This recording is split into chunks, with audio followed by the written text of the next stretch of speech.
Yo, what's going on, guys? It's Ash, and we are going to cover the post-match analysis of the Newcastle game. What an unbelievable game at St James's Park. Like this home record has been absolutely sensational. However, we've only lost to Barcelona, Liverpool. We were down to 10 men, Arsenal, and Man City in the League Cup. Crazy home performances that we've had. But let's get into it. Obviously, 3-0 against PSV. Unbelievable performance. PSV didn't look like they were ever going to score in the game. That was down to how amazing we were. Obviously, look at Harvey Barnes. What an absolute baller. So it started off with this. We had War Flags doing an absolutely amazing tribute, basically right at the next headline is what they were saying, because this was the previous headlines that we've had from the UCL and everything. Like, I love stuff like this. This is why we've got to love like War Flags and how they actually do it every single week, especially the Champions League and any cups that we go to. Absolutely amazing. So obviously that would have lifted up the players. Them seeing that, I'm sure it always does. They always end up talking about stuff like this. This is something that we need to touch on. This is absolutely some crazy stats here. So Anthony Gordon got 6 goals in the UCL. Harvey Barnes 5 are the third set of English teammates to score 5+ goals in the same UEFA Champions League campaign. Which, bear in mind, it's not over. We've still got more games to play. So it's crazy that they've got this in, and the names that they've got is some unbelievable players that they've got the names in with, likes of Lee Boyer 6, Alan Smith 5. We've got obviously Paul Scholes and Teddy Sheringham on 6 and 5 themselves. Some unbelievable names that they've got themselves involved with, and the competition is still not finished yet, so they could potentially kick on and get more. Need to touch on Lewis Miley getting the captaincy. Obviously, Bruno G came off at about half time. He got into a tackle, I think it was with the keeper earlier on in the game, kind of into like their legs or something. And you could see he got a niggle from it, and it was affecting him for the rest of the half. It looked like he wanted to come off.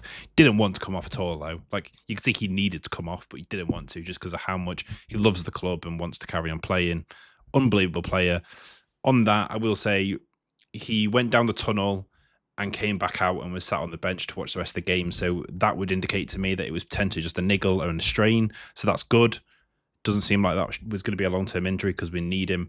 Obviously, everyone was singing his name, and you saw how much it means to him. Like, this man, like, absolutely is loved by everyone at the club, and he loves us. And I hope, to the love of God, we managed to get him signed for the rest of his professional contracts, professional career, because this man will get a statue one day if he does end up seeing the rest of his career out with us.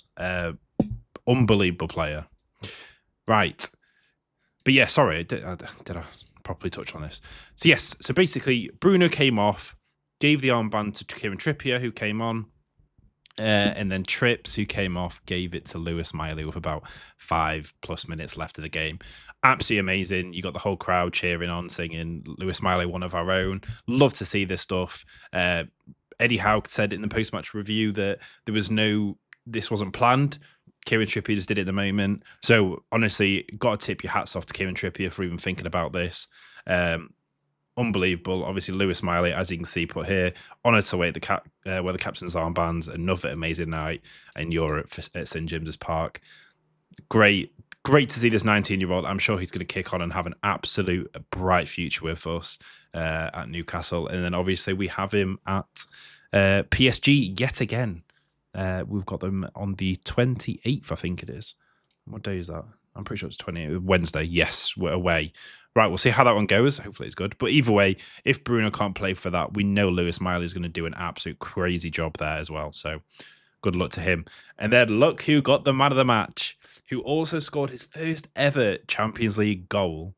Johan Wissa, obviously 29 years old, got his UCL goal. Absolutely amazing. So happy for the man. And he's looking like he potentially could be getting a bit on form. We'll cover a bit more of how they were in the game in a second. And obviously just want to touch on Fabian Schär basically just posted saying, yes, lads, obviously with his leg injury there. So love to see it watching the game.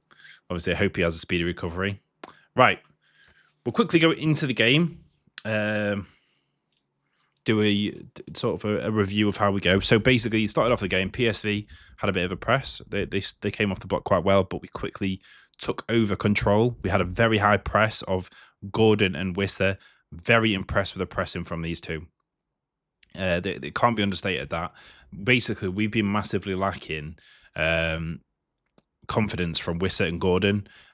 They've both recently started to show it. This is going to be a great partnership, these three. I hope, to the love of God, Barnes carries on starting on the right, even though I prefer him to start on the left, just because that's his natural position. But obviously, we know Gordon doesn't like to be on the left. But we'll get into it and how it went. Obviously, the early goal here we got from Johan Wissa with an assist from Joe Linton. That was unbelievable. This bias, right? We need actually. Do you know what? We need to talk about this. I nearly completely forgot about how annoyed I got at this. Basically, their keeper boots the ball out. Bruno does the most unbelievable bit of control to about the halfway line. Passes the ball out to Joe Linton. He carries it forward. And basically, whilst Wissa's running back on side, he gets on side. He's running next to him. Joe Linton squares the ball to Wissa, and then he scores. VAR, no one's complained at this, by the way, because it's the most obvious goal you'll ever see. VAR comes in and says to the referee, there is a subjective offside. I have never in my life heard of a subjective offside. It's either they are offside or they're not. There's no subjectivity in offside, in my opinion.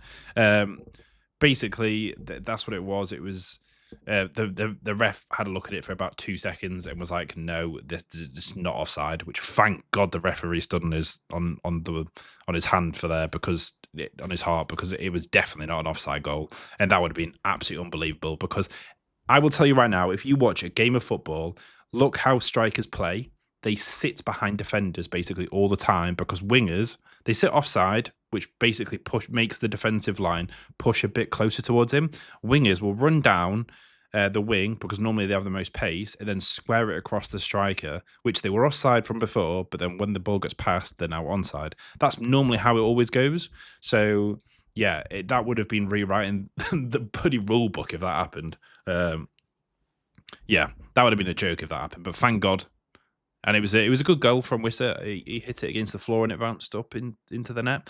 Very happy with Wissa. Hopefully he kicks on. Like I said, unbelievable bit of pressing from him today, and Gordon. Very, very happy with them both. Bruno Guimaraes. I do want to talk about this foul. I thought it was a bit of an orange. If I'm being honest, right, if it was called off and said it was a red, I probably wouldn't have been kicking off, because I do think it was more of a yellow than a red. However, like I said, if it was a red, I would not have been mad, because it was one of those a bit tackles. It kind of hit just below the bottom part of his shin. There was no real force or intent in it, but I could have seen it because it was kind of like a planted leg.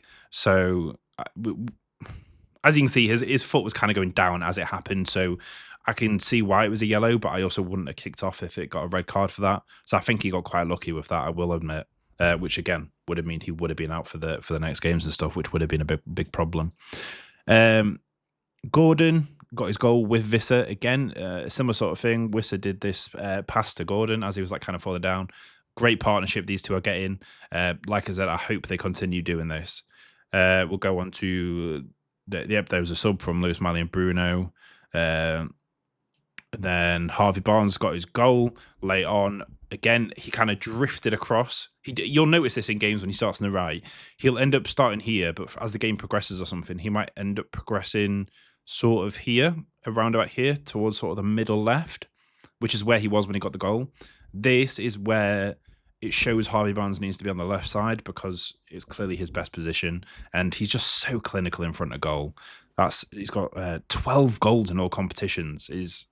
This man needs to be starting for England. He's the most informed left wing that we currently have in the whole of England, and he's versatile to play right wing. So I do think if he carries on this performance, he's looking at having over 20 goal output in the whole of the season in all comps. He's currently got 5 goals and 7 assists in 7 games, by the way, which is absolutely unbelievable. That's just in the Champions League. So yeah, that's some crazy stats going from Harvey Barnes. Hopefully he continues the way he is. But yeah, basically, PSV, as you can see here, didn't really show a lot. 0.03 XG. That doesn't surprise me. They did not look really scary going forward at all. We look very defensively strong. Actually, there's a good point. Someone else I really want to highlight from this game, Sven Botman.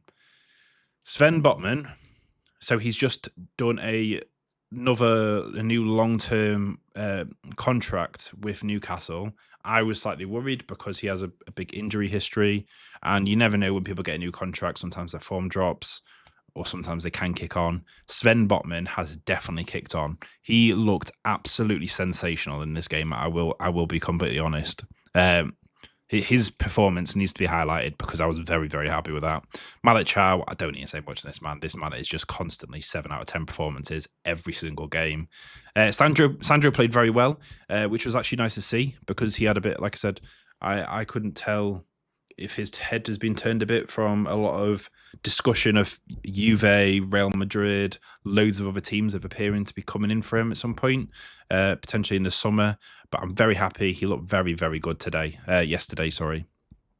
I'm not recording it in the morning. And then obviously Joe Linton, again, he's again is someone who has been performing unbelievable since he's came back.